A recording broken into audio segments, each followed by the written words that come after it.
So I wonder if maybe some of the people is rubbing off on Saul. After all, Saul got to that position because they wanted to do things their way. Now Saul wants to do things his way. Now the whole crux to the problem comes to this. And there's a lot that we're skipping, and there's a lot that you want me to skip on a Sunday morning, because otherwise we won't be out of here till Tuesday night. And that's not going to happen. The problem is this. Saul's determination to do things his way. Sound familiar? Okay, good. Nobody's ever done that here. That just was me then. Okay, Mike. This is a message for me, because I do things that way. I have a real habit of snatching things back from God. Here, God, take care of this. Okay, long enough. Now I'll do it. Saul did the same thing. They're ready to go into battle. Ready to kind of prove their muster against the world. Now, the only requirement is that they have this sacrifice to God. God wants them to have this sacrifice. Samuel has said, we will do this sacrifice at a place called Gilgal. Wait for me, I'll be there. Saul's going, come on, God. Come on, Samuel. Hurry up.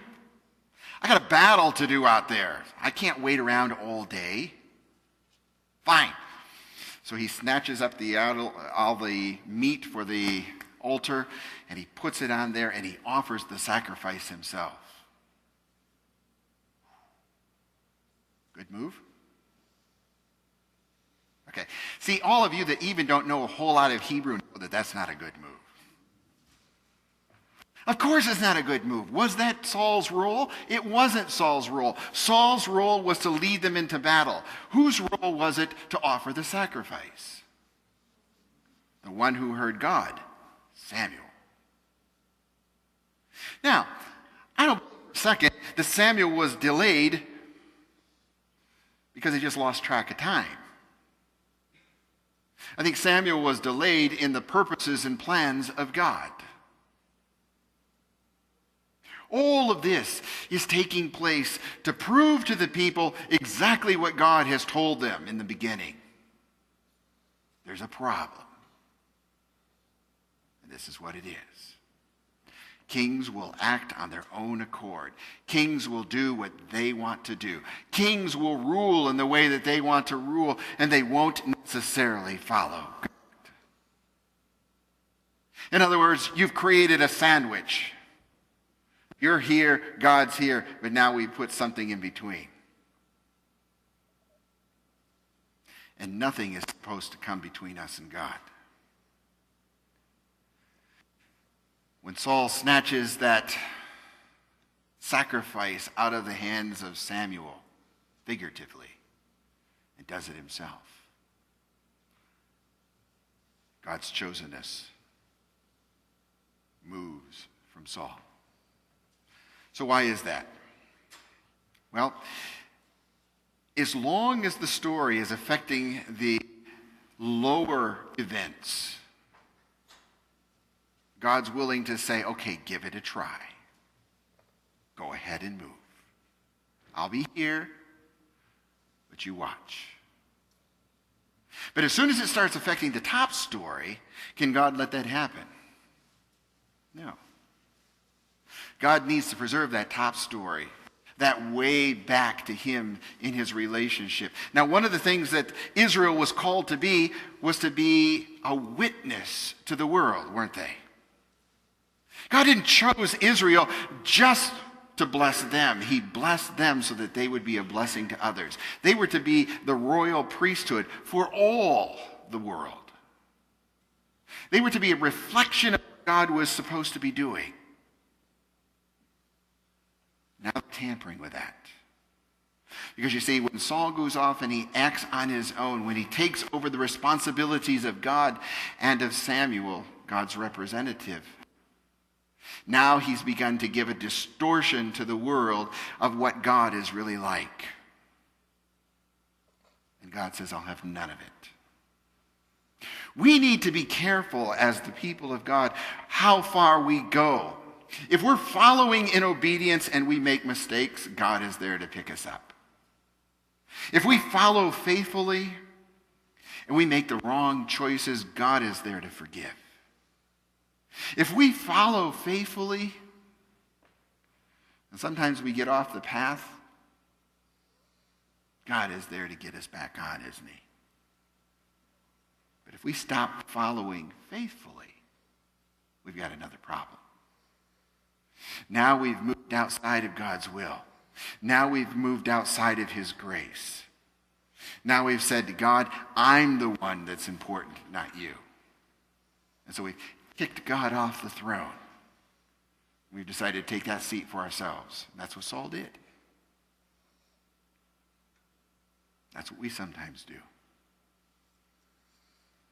We sometimes in our lives get so wrapped up in what's going on, so discontent, so frustrated, so anxious about what's happening,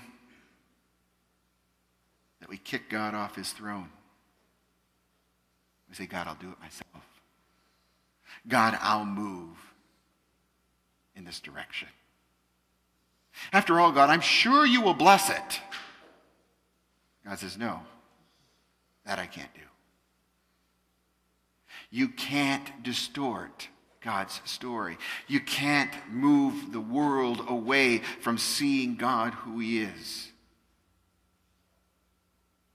That's where God draws the line.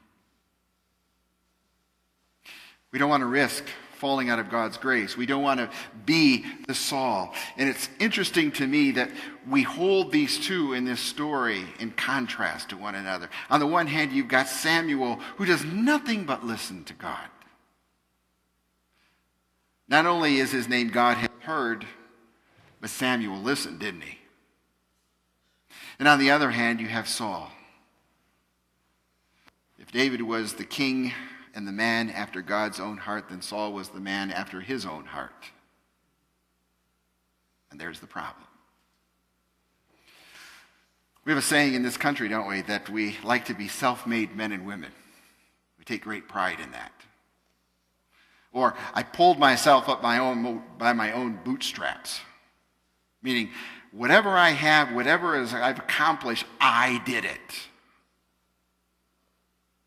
If you're sitting here today thinking that, it's time to take another look. We don't do it in a vacuum. If we govern, if we lead, if we accomplish, if we succeed, we do it by the grace of God. And when we usurp that power, we've moved into some very dangerous ground. Now, I'm sure that somebody's going to ask the question in Sunday school, so I'm going to give everybody the answer right now. So why was God so hard on Saul for this one mistake? How do we know that he was rejecting God and not just doing something stupid? Because who of us hasn't done something stupid? And does that mean that I'm in danger? No. One of the neat things even about church discipline, people don't get disciplined for their sins. Otherwise, everybody'd be under discipline all the time. What we get disciplined for is an unrepentant spirit, a heart that no longer follows God. I want to read you a passage a little bit later than the ones we've talked about from 1 Samuel 15. When the power is removed from Saul, and see if you can pick out Saul's heart. Samuel says to Saul, "For rebellion is like the sin of divination, and arrogance like the evil of idolatry. Because you have rejected the word of the Lord has rejected you as a king." Okay, that's the framing statement. That's what's happening. Then Saul said to Samuel, I have sinned. I violated the Lord's command